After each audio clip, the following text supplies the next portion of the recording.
Hey, ladies and gentlemen, welcome. I'm Lieutenant Colonel Dave Eastburn. I'm the spokesman for Asia-Pacific Security Affairs here at the Pentagon, Defense Press Operations. I'm going to go over some ground rules really quick. First and foremost, this is on camera, on the record, so I need to remind everybody to remove their badges, please. Having said that, this engagement is about the 2019 DoD report to Congress on the People's Republic of China. I ask you focus your questions on that. Once you're called on, you'll be given one question with a possible follow-up. ASD Schriver will be making the decision on who to call. Once he calls on you, please state your name and your outlet clearly. And this is a 40-minute session, and ASD has a tight schedule this afternoon, so just know that we're going to be sticking to that. Do you have any questions of me before I go get ASD Schriver? Okay, really quick. It's Assistant Secretary of Defense Randall G. Schriver, and I'll spell that for you. It's R-A-N-D-A-L-L, G as in golf, Schriver, S-C-H-R-I-V-E-R. And he's the Assistant Secretary of Defense for Indo-Pacific Security Affairs. Okay? If there are no questions, be right back.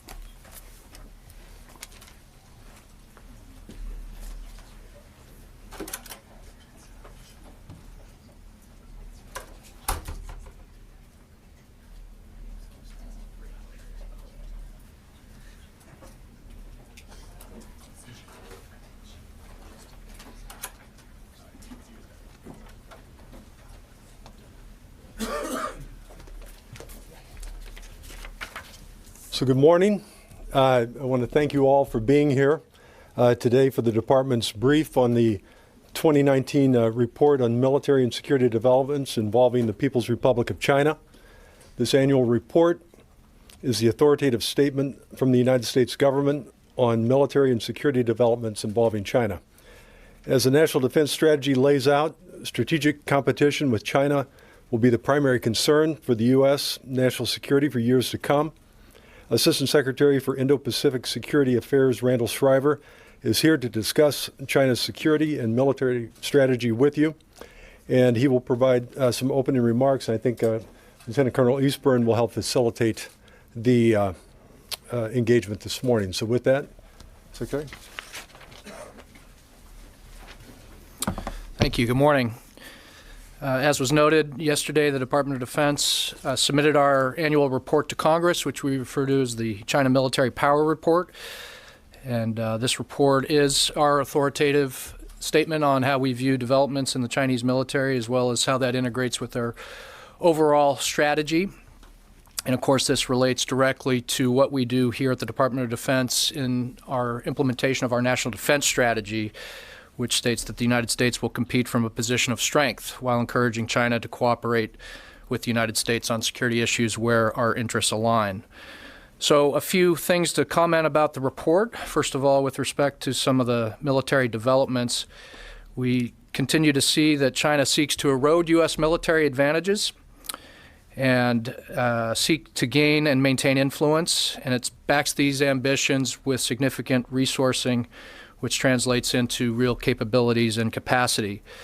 Our 2019 report finds that in the coming decades, China seeks to become both prosperous and powerful, and the report notes that China has a stated goal of becoming a world-class military by 2049. Some of the specific areas of modernization: China continues to grow its inventory of DF-26 intermediate-range ballistic missiles. These missiles are capable of conducting conventional and nuclear precision strikes against targets, both ground and naval targets in the Western Pacific and Indian Oceans. China has begun construction of its second domestically built aircraft carrier in 2018. Their first domestically built aircraft carrier will likely join the fleet this calendar year. And of course, these carriers follow a foreign acquired carrier. In 2017 and 18, China launched its first 4 Renhai-class guided missile cruisers, as well as having several more under construction. We expect that the Renhai will enter operational service this calendar year. This cruiser class will be China's premier carrier escort for blue water operations, carrying an array of long-range anti-ship cruise missiles. We also noted at the Zhuhai Air Show this year in November, the PLA Air Force conducted a demonstration of its J-20 fighter, its fifth-generation most modern fighter. Equally important to the equipment, China in 2018 published a new outline for training and evaluation, and this publication emphasizes realistic and joint training across all warfare domains and tasks the PLA to prepare for conflict aimed at, quote, strong military opponents. There also continues to be continued emphasis on civil-military integration. Under the Civil Military Integration Initiative, China's leaders are incentivizing the civilian sector of the economy to enter the defense market to achieve greater efficiencies, innovation, and growth. Our report also talks about China's continuing use of cyber theft, its targeted investment, its exploitation of private Chinese nationals' access to foreign military technology, all to support its modernization goals. In 2018, we saw specific efforts targeting such areas as aviation technologies and anti-submarine warfare technologies. We also see China continue to pursue global access and increase its global military footprint. Alongside its military modernization, they seek to have the ability to effect security along China's periphery and beyond. We believe China will seek to establish additional military bases overseas, as well as points for access. Press reporting in 2018 indicated China sought to expand its military basing and access in the Middle East, Southeast Asia, and the Western Pacific. Regarding some strategic developments, and it's important to note that all these developments occur in a larger context. China's leaders are leveraging their growing diplomatic, economic, as well as their military clout to secure China's status as a great power, and with the aim of becoming the preeminent power in the Indo-Pacific. In 2018, China continued to implement long-range state-directed planning, such as Made in China 2025, that challenges the economies of high-tech exporting nations to support China's development, including indirectly its military development. They're also leveraging the One Belt, One Road initiative to enhance its global role and to shape other countries' interests so that they align with China. After noticing the Made in 2025 and One Belt, One Road have caused some concern, China's leaders have softened their rhetoric and have sought to rebrand to some extent. However, the fundamental goals of these programs have not changed. As our report describes, China conducts influence operations. We have a special section of the report that addresses that, targeting media, culture, business, academia, and the policy communities in the United States and other countries. It's also important to note, as our report does, that last year the Chinese Communist Party Central Military Commission took sole authority of the People's Armed Police. The People's Armed Police, of course, is the primary force for internal security. And, of course, our concerns are significant when it comes to the ongoing repression in China. The Communist Party is using the security forces for mass imprisonment of Chinese Muslims in concentration camps. With respect to China's approach to some regional disputes, we're concerned that China's leaders continue to take actions that erode the rules-based order and that they are willing to accept friction in pursuit of those interests. The report finds that China continues to employ tactics designed to fall short of armed conflict and accomplish its objectives and its goals along its periphery in a so-called gray zone approach. In 2018, China continued its militarization in the South China Sea and has been widely reported placed anti-ship cruise missiles, long-range surface-to-air missiles, and jamming systems on some of the outposts in the Spratly Islands. This violated a 2015 pledge made by General Secretary Xi Jinping in the Rose Garden of the White House when he stated that China does not intend to pursue militarization of the Spratly Islands. China also continues to use coercive economic measures, both its economic tools as well as its military tools, to advance its interests and to mitigate opposition from other countries. For example, in 2018, China used economic coercion by reducing overseas trade and tourism in an effort to influence domestic politics and political institutions in countries in Oceania, including Australia and Palau. With respect to Taiwan, China's overall strategy continues to incorporate elements of both persuasion and coercion, and overall is destabilizing not only to Taiwan but to the entire region. Bowing to Chinese pressure in 2018, the Dominican Republic, Burkina Faso, and El Salvador switched diplomatic relations from Taipei to Beijing. The Chinese Communist Party seeks to diplomatically isolate Taiwan by stripping away its diplomatic allies. It also applies economic pressure by cutting tourism and redirecting investment, and it seeks to undermine democracy in Taiwan by meddling in its elections. And while China publicly advocates for peaceful unification, China has never renounced the use of military force and continues to apply pressure through its posture, its increasingly provocative exercises and operations.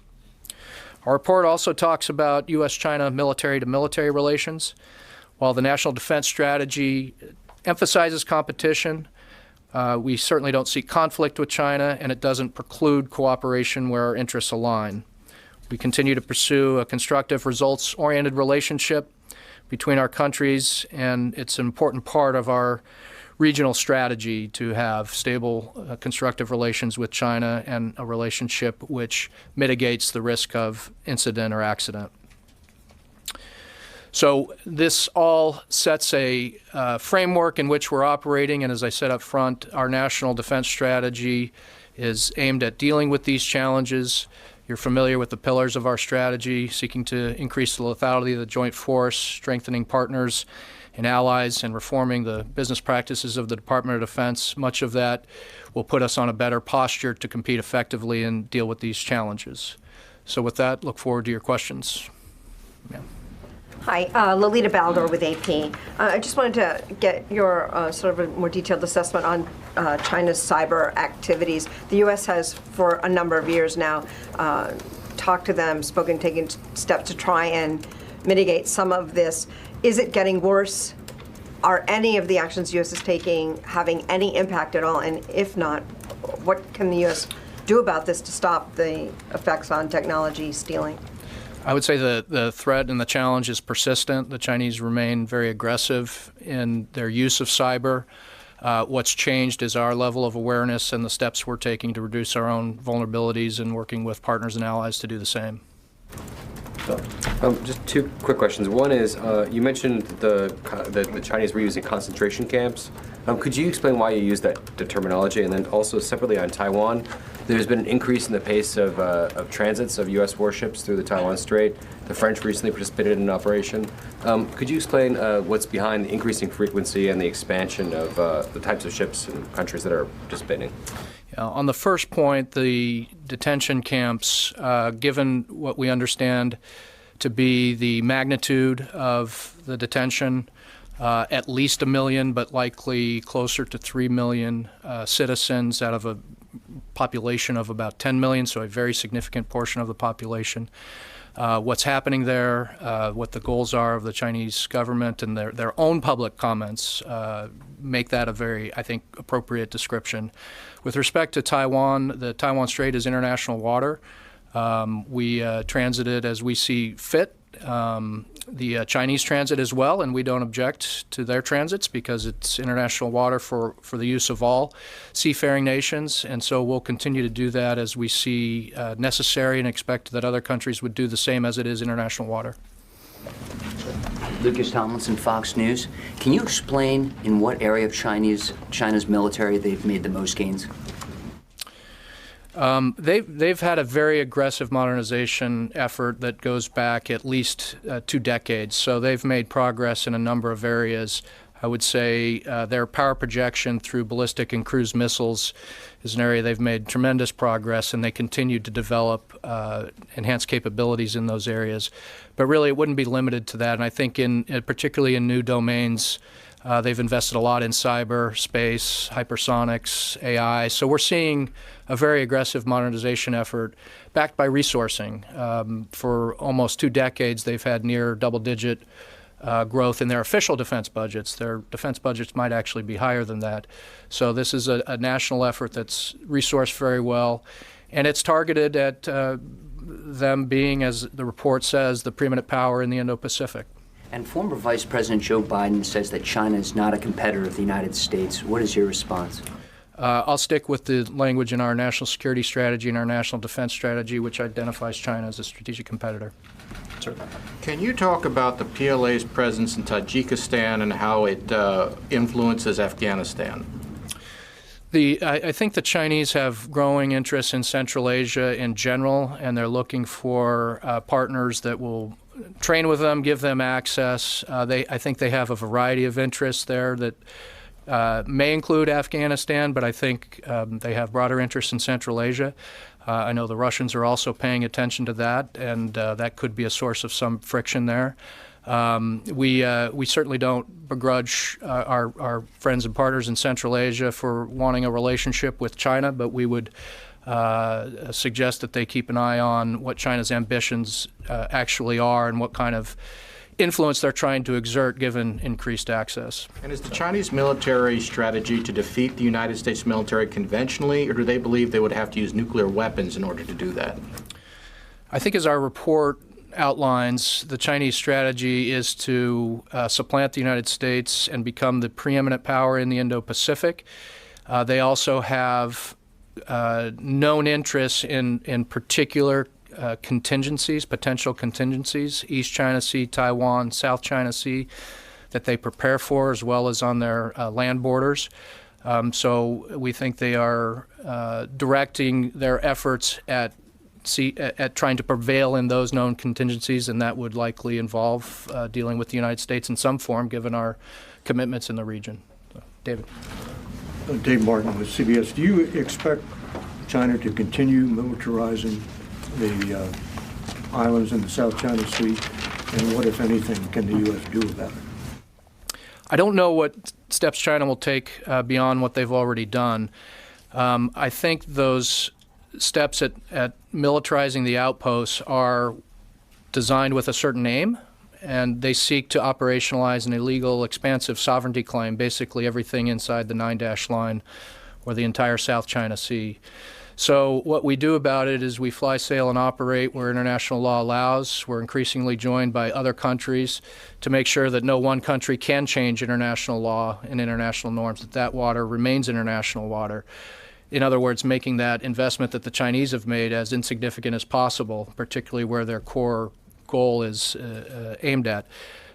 We also do capacity building in the region so that our partners and allies have their own capability to monitor their territory that abuts against the disputed territories of the South China Sea. And I think what we expect China will see as this unfolds is they've taken steps that are destabilizing, and in response, they're getting more action from the United States, freedom of navigation, presence operations, joined by more and more countries in terms of presence operations and activities in the South China Sea, more and more capable maritime Asian nations to deal with maritime security, and if they continue, potentially more cost imposition. As you know, we disinvited them from RIMPAC because of their activities in the South China Sea, and there could be more cost imposition in the future.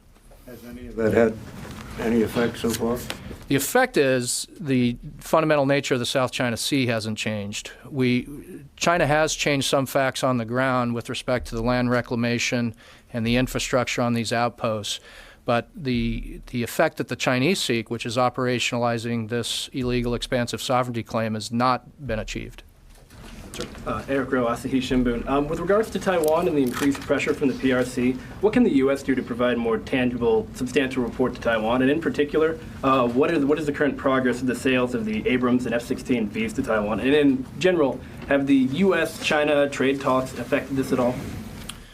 So what we can do to support Taiwan is faithful implementation of the Taiwan Relations Act. So that has a number of things included in it that relate directly to the military threat Taiwan faces. We do provide Taiwan with weapons of a defensive character for their sufficient self-defense.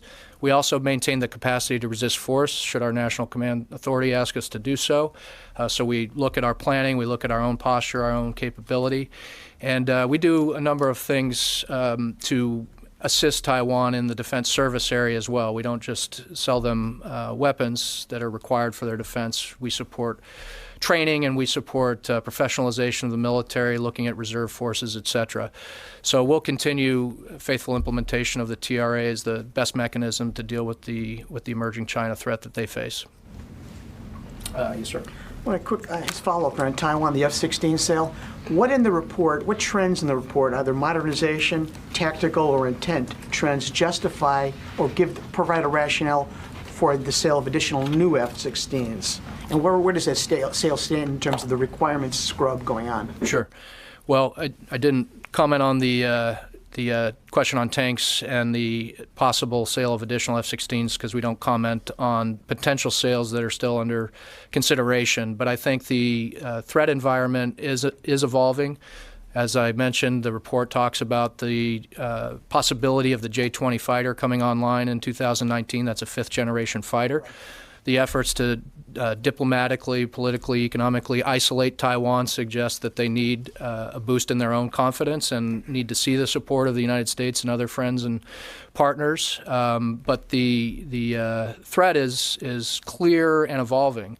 So the air threat, surface, submarine threat, China's own articulation of its goals to become a world-class military by 2049 also speaks to some of their ambitions associated with a capability to affect the Taiwan scenario should their leaders ask them to do so. So we monitor that and look at the capabilities that would be appropriate for Taiwan's defense. Our space question.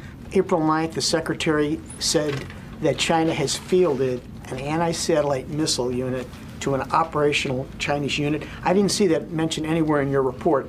Can you square the circle? Yeah, we do talk about China's space development and their interests. I'm not going to talk about a specific milestone. We've obviously seen them conduct a test in the past, an anti-satellite test, which resulted in the space debris that we're still all living with.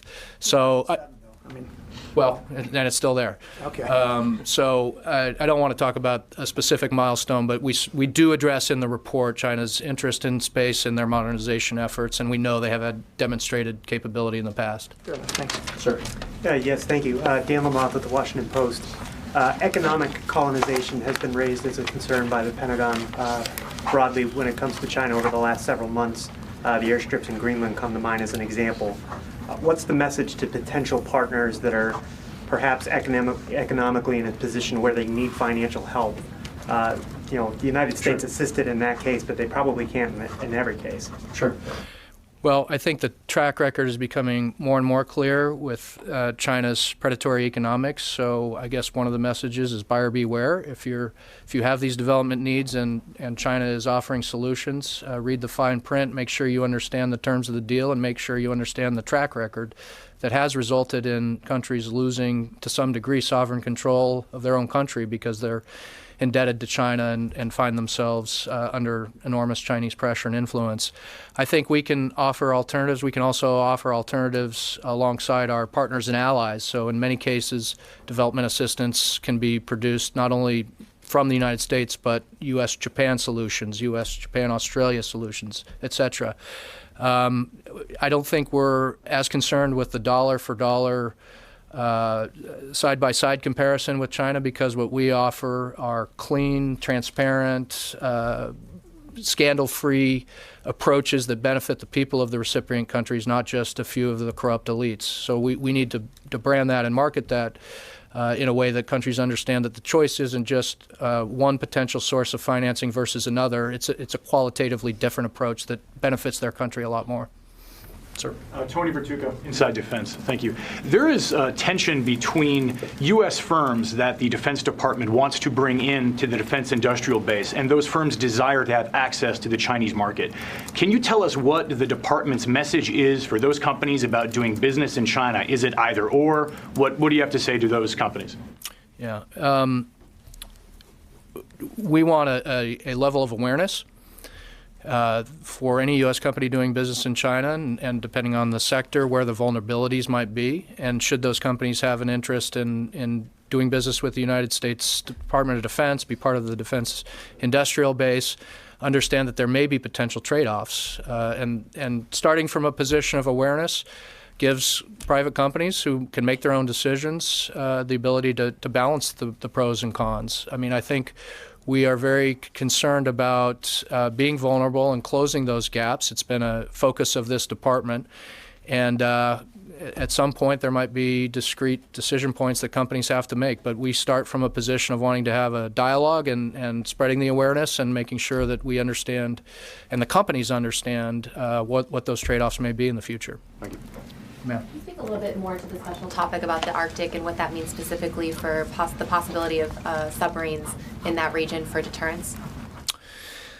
The report has two special topics, influence operations and the Arctic, and we've seen a lot of recent activity on the part of the Chinese to suggest growing interest on their part in the Arctic. They've released their own policy. They became an observer to the Arctic Council. They refer to themselves as a near-Arctic state. They've announced a polar Silk Road. They are embarking on the construction of new icebreakers. So it looks like there's a lot of ambition, and I think it's probably multifaceted in terms of their objectives, potential access to resources, shipping routes. But you mentioned an area that we will watch, and whether or not that becomes an access point for safe harbor for strategic assets such as ballistic missile carrying submarines. It is a possibility in the future, and one we'll watch very closely. Yes, ma'am. Hi, Lara Seligman with Foreign Policy. Can you tell us what efforts are ongoing to potentially bring China into some kind of new arms control pact to, you mentioned IRBMs and other types of cruise missiles. So what efforts are being pursued and what progress has been made? Well, our conversation at the Department of Defense has largely been about the destabilizing nature of China's developments and particularly their deployments. If you look at how they're postured with their ballistic and cruise missiles, there's a significant percentage. Admiral Harris, I think, used to say 90% of systems would be non-INF compliant if they were, in fact, in the INF. So we're focused mostly on the destabilizing nature of those deployments, how we can adapt and respond to that environment. We'll work with our interagency colleagues at State Department and the White House if there's an interest in pursuing arms control discussions with the Chinese. Sir. Yeah, just specifically, the report highlights China as the world's fastest growing arms supplier with $10 billion particularly to the Middle East between 2013 and 2017. Just is DoD specifically concerned about China's growing military sales to the Middle East and how that could impact military-to-military ties when you look at, as you said, access or potentially crowding out the market for U.S. supplies that are treaty limited, such as drones, ballistic missiles, other things such as that? Yeah, I think our concerns would be multiple concerns. I think you've mentioned some of them. It's potentially a tool for them to develop closer defense and military ties, potentially for future access. Obviously, in some instances, there is a competitive aspect to it. We have, of course, a process through which we review foreign military sales, foreign military financing, which is pretty rigorous and incorporates a broad variety of factors to include the nature of the regime. China is less disciplined, and so there's a proliferation risk as well to regimes that we would regard as not necessarily responsible. So there's a variety of concerns. I think the report just notes it as a point of fact and something that we'll continue to watch. Yes, ma'am. Amanda Macias from CNBC. As the trade talks continue, and given the U.S. deficit, which is largely financed by the Chinese, and their ambition to develop in the South China Sea, which sees $3.4 trillion in trade, I'm just wondering, in your calculus, how is the U.S. set to compete with China, given everyone's bank account? Sure. So we do talk about a whole-of-government approach in our national security strategy to the China challenge. We're focused, of course, at the Defense Department on aspects of that, and we leave it to our interagency partners to deal with the trade issues and economic issues. I think it is a different environment than when we've competed in the past with other countries or had adversaries in the past, that we do have close economic ties and are very integrated, and so we'll have to take that into account as we pursue this competition. And by the way, when we talk about competition, we don't say enemy, we don't say adversary. Our expectation is we can compete and not spiral into a conflict or any kind of military confrontation. So we have an expectation that we can address the trade imbalances and the unfair trade practices while we're competing in the security sphere. Hi, thanks. Christina Wong with Breitbart News.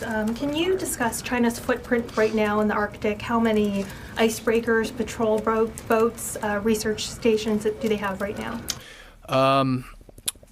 That's now you're getting into some very specifics I may have to return to you on, but they are investing in all of those areas, including the large icebreakers. They have one in the fleet that's operational, and I believe they have 2 more under construction, but I want to check that fact, and then the smaller ice-capable patrol craft. So as a general matter, it's an area of interest of theirs that we've seen them pursue through resourcing and through their activities, including diplomatic activities such as joining the Arctic Council as an observer. And again, we think they have multifaceted objectives, resources, commercial routes, potential strategic interests, but the very specific numbers I can get back to you on. And how are we adjusting to China increasingly using its Coast Guard and militia, maritime militias to interfere with U.S. naval operations? We're less interested in the color of the hull than the activity and the actions. So what we're most interested in is China behaving in a manner that's respectful of international law and norms, and behaving in a manner that is not destabilizing and is more constructive. So we're less interested, again, if it's Coast Guard, maritime militia, or classic gray hull Navy, if the design is to infringe upon the sovereignty of another country, to provoke, with the objective of creating some sort of tension that results in a favorable outcome for them. Any of that is more concerning than the color of the hull. Hi, Chen Chen with United News Group Taiwan. So you mentioned that China hasn't ruled out to use force against Taiwan. If China invades Taiwan, will U.S. military help to defend Taiwan? Our law says that any threat to Taiwan is, and it's a broad definition of threat to include economic threat, blockade, etc., would be regarded with grave concern in the United States, and the President would consult with the Congress on an appropriate response. I think our history is clear. When Taiwan has been threatened, the U.S. has responded in an appropriate manner to help support Taiwan. So I think in the future, I think it could be well expected that we would want to see Taiwan be able to preserve its status free from coercion, but the specific response would be that product of that consultation, as our law directs us to do in that event. You said at the beginning that China's stated goal is to become a world-class military power by 2049. If the U.S. is the definition of a world-class military power, does that mean China, despite all this erosion of the U.S. military advantage, China is still decades behind? I think, as our report points out, they've had substantial progress in niche areas. So I think they have areas of excellence, such as ballistic and cruise missiles. There's areas where they're making rapid progress, cyber and space. I think the report also suggests where they do need more work, and we do look at that as a department. There are things that we do in terms of training, in terms of sophisticated integration of command and control and intelligence that they're not quite there yet. The training is not as complex as ours. So there are things that they would need to work on in order to achieve that status. But there are certainly areas where they've made a lot of progress, and I would describe as niche areas of excellence. One area you haven't mentioned is hypersonics. Well, our report talks about it, and we note that they've tested a hypersonic glide vehicle. It's certainly something that we're concerned about. Our budget request this year, for example, talks about the need not only to defend against potential developments by other countries, but invest our own research and development in those areas. So it's definitely something that we're tracking and trying to account for. Is there an estimate for when it would become operational? I don't have an estimate, no. At what point will the Chinese have as many advanced warships and submarines and large bombers as the United States? Well, in some instances, just the total numbers, it wouldn't be difficult for them to exceed.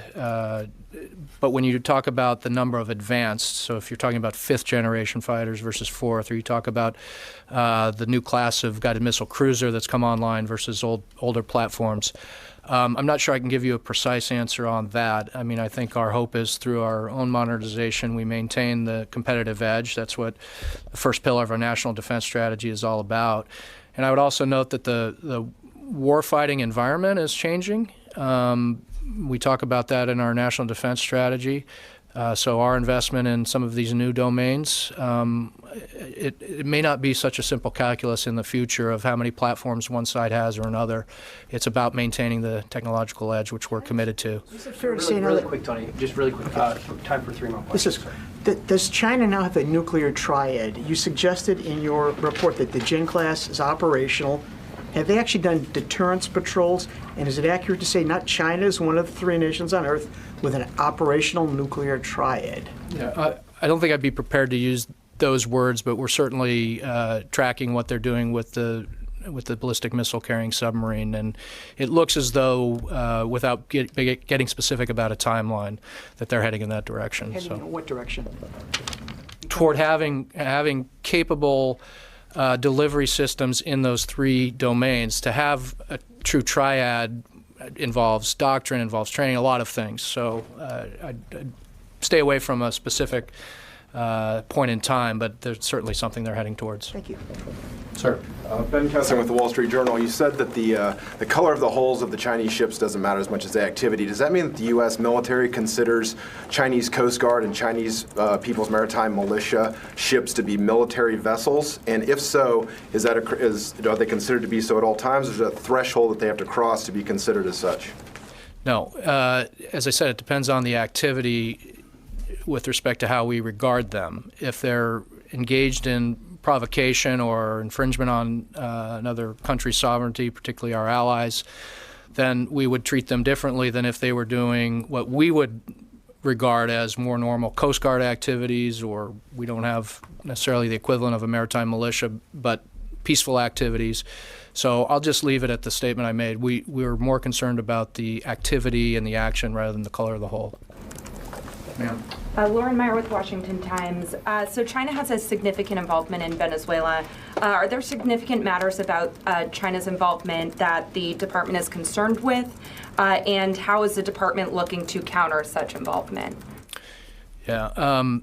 I think I'll leave the questions to Venezuela to right now our State Department and White House and our Southern Command, which I know that the Secretary just spoke to a group just before this session, so I'll leave it at that. Yes, ma'am. Just a quick question. You mentioned costs for the militarization of the outposts and that China had not been invited to RIMPAC. Do you see that continuing, that down the road China will not be invited to participate in RIMPAC this year or coming years down the road? And what other, you mentioned other costs. Is there some other type of cost that you see imminent? What I meant in that remark was that cost imposition is sort of part of the toolkit. I don't know that there are any plans to invite China to RIMPAC, the next session of it. But in the toolkit, we can not only do the FONOPS, the presence operations, the capacity building, but cost imposition. And it doesn't necessarily have to be on point. China does something in the South China Sea, we do something in the South China Sea. Cost imposition can be something else as long as we're tying it to their activity in the South China Sea in a way that they understand. All right, ladies and gentlemen, thank you very much for coming out. Thank you, A.C. Schriver. Appreciate your time. If there are follow-up questions that you didn't get to, if someone wasn't called on, please find me after.